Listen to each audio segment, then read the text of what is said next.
अगर आपको अपने घर के लिए कुछ चीज़ें खरीदनी हैं, तो आप उसे कहाँ से लेंगे? ये उसकी ज़रूरत पे निर्भर करता है।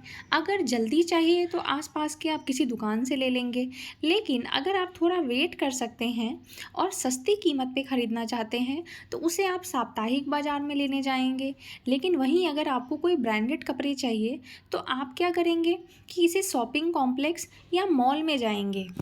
लेकिन कभी आपने ये सोचा है कि जो चीज़ें हम खरीदते हैं उन दुकानदारों के पास कहाँ से आती है, कैसे आती है? क्लास 7 एनसीईआरटी पॉलिटी का ये 7th चैप्टर है और इसमें हम बाजार के प्रकारों के बारे में पढ़ेंगे और साथ ही यह भी जानने की कोशिश करेंगे कि बेचने वालों के पास सामान के आने तक उन्हें किन किन परेशानियों का सामना करना पड़ता है। आपने अपने घर के आसपास साप्ताहिक बाजार तो देखा होगा, जहाँ पे सब सस्ती चीज़ें मिलती है। यह इसका नाम साप्ताहिक बाजार इसलिए पड़ा क्योंकि यह सप्ताह के किसी एक निश्चित दिन लगता है। इस साप्ताहिक बाजार में रोज़ खुलने वाली पक्की दुकानें नहीं होती है। व्यापारिक दिन में दुकान लगाते हैं और शाम को उन्हें समेट लेते हैं। अगले दिन वे दुकान किसी और जगह पे लगाते हैं। देश भर में ऐसे हज़ारों बाजार लगते हैं जो जिसमें ये लोग अपनी रोज़मर्रा की ज़रूरतों की चीज़ खरीदते हैं। साप्ताहिक बाज़ार में चीज़ें बहुत सस्ती दामों पे मिलती हैं क्योंकि इनकी पक्की दुकानें नहीं होती है। पक्की दुकानें वालों को अपने दुकान में कर्मचारी भी रखना होता है, उन्हें बिजली का किराया भी देना होता है, दुकान का किराया भी देना होता है और साथ ही सरकारी शुल्क भी देने होते हैं। लेकिन जो साप्ताहिक बाज़ार है, इन्हें कर्मचारी की ज़रूरत नहीं होती क्योंकि घर के लोग ही इनकी मदद कर देते हैं। ना ही उन्हें बिजली का किराया देना होता है, ना दुकान का किराया लगता है। इसलिए साप्ताहिक बाज़ार में चीज़ें हमें सस्ती मिल जाती है।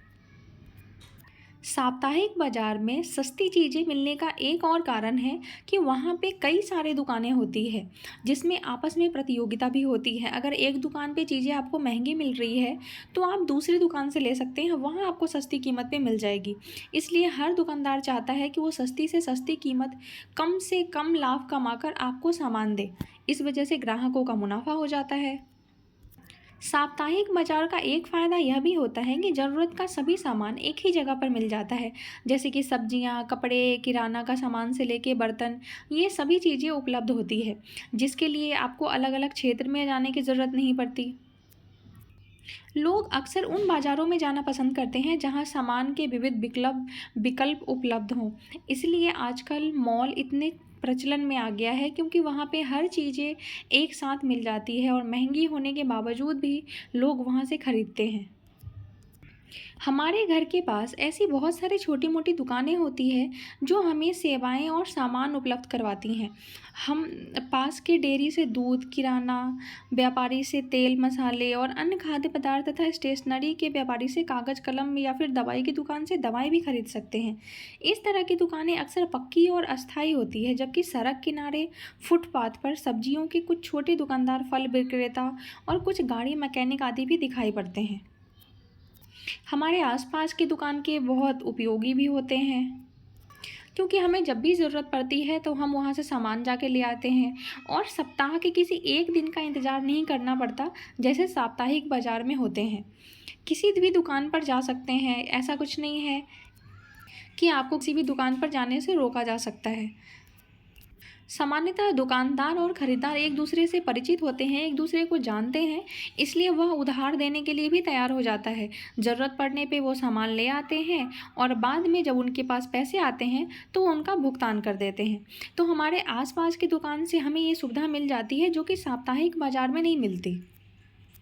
अब तक हमने 2 तरह के बाज़ारों के बारे में पढ़ा। एक तो वो जो साप्ताहिक बाज़ार होती है, सप्ताह के किसी निश्चित दिन लगता है और दूसरा वो जो हमारे पड़ोस में किसी घर में या फिर किसी ने अलग दुकान लेके खोली हो। एक तीसरे बाज़ार की प्रकार भी होती है जिसे हम शॉपिंग कॉम्प्लेक्स के नाम से जानते हैं। शहरी इलाकों में मल्टी फ्लोर वाले ऐसे दुकान भी आपको देखने को मिलेंगे जिसके अलग-अलग फ्लोर पे अलग-अलग वस्तुएँ मिलती है। इसे मॉल कहा जाता है। मॉल में आपको ब्रांडेड चीज़ें भी मिलती हैं और कुछ ऐसी भी चीज़ें मिलती हैं जो ब्रांड के नहीं होते। अब हम जानते हैं कि ब्रांडेड चीज़ क्या होता है। तो ब्रांडेड सामान जिसे कंपनी बड़े बड़े एडवर्टाइजमेंट देकर और उसके क्वालिटी का दावा करके बेचती है, इसलिए वो महंगा होता है, क्योंकि उसके एडवर्टाइजमेंट पे ही इतने पैसे खर्च हो जाते हैं। कंपनियां अपने ब्रांडेड उत्पादों को बड़े शहरी बाजारों और विशेष शोरूम में बेचने के लिए रखती है। बिना ब्रांड के उत्पादों की तुलना में इस ब्रांड की सामान की कीमत का बोझ कुछ ही लोग उठा पाते हैं। अब हम जानते हैं कि हम जो सामान लेते हैं वो आते कहाँ से हैं। सामानों का उत्पादन कारखाना, खेत या घरों में होता है, लेकिन हम सीधे कारखाना या खेत से सामान नहीं खरीदते हैं। चीज़ों का उत्पादन करने वाले हम कम मात्रा में, जैसे कि 1 किलो या 5 किलो चीज़ें हमें नहीं देते हैं। वे लोग जो इन उत्पादकों से, जिन्होंने उगाया है, उनसे खरीद कर, और हम उपभोक्ता जो जो हमें खरीदते हैं उनके बीच का काम करते हैं, उन्हें व्यापारी कहा जाता है। पहले थोक व्यापारी बड़ी मात्रा में या बहुत ज़्यादा संख्या में सामान खरीदता है।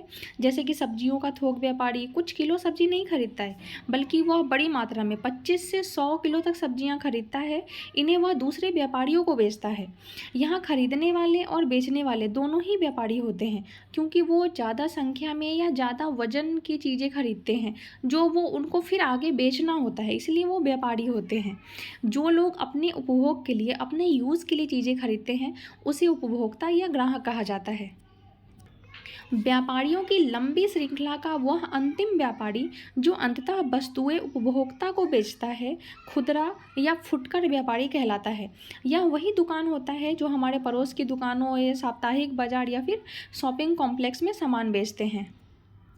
हर शहर में थोक बाजार का एक अलग ही क्षेत्र होता है। यहाँ वस्तुएं पहले पहुँचती है और यहीं से वे अन्य व्यापारियों तक पहुँचती है।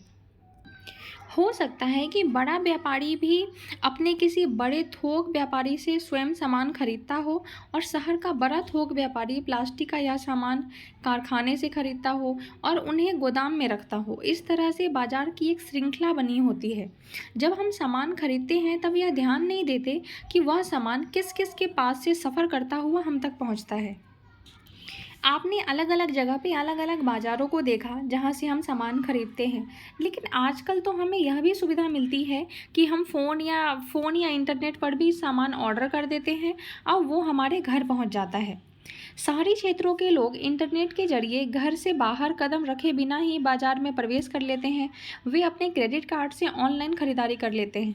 क्रेडिट कार्ड क्या होता है? तो क्रेडिट कार्ड एक ऐसा कार्ड होता है जिसमें सामान आप पहले लेते हैं और पैसा उसको 45 डेज़ के बाद पे करना होता है। एक तरह से आप उधारी पे अपना घर चला रहे हैं।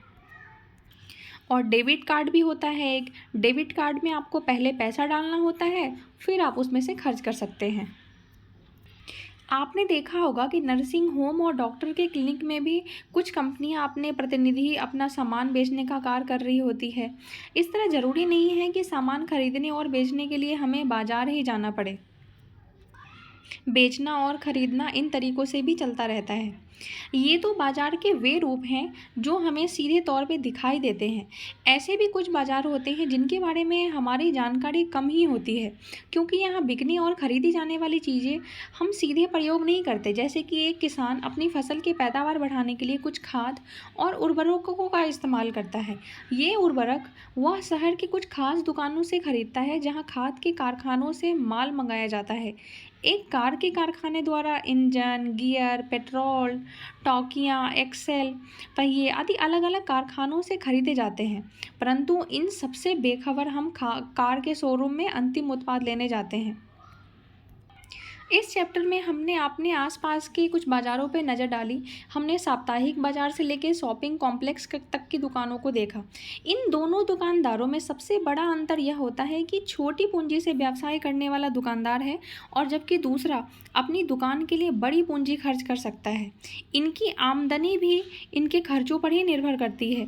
जिस तरह इन्होंने अलग अलग पूंजी लगा के अपने व्यापार को शुरू किया है, उसी तरह जो छोटे दुकान वाले होते हैं उनका प्रॉफिट कम होता है, और जिन्होंने ज़्यादा पूंजी लगाई है उन्हें ज़्यादा मुनाफा मिलता है।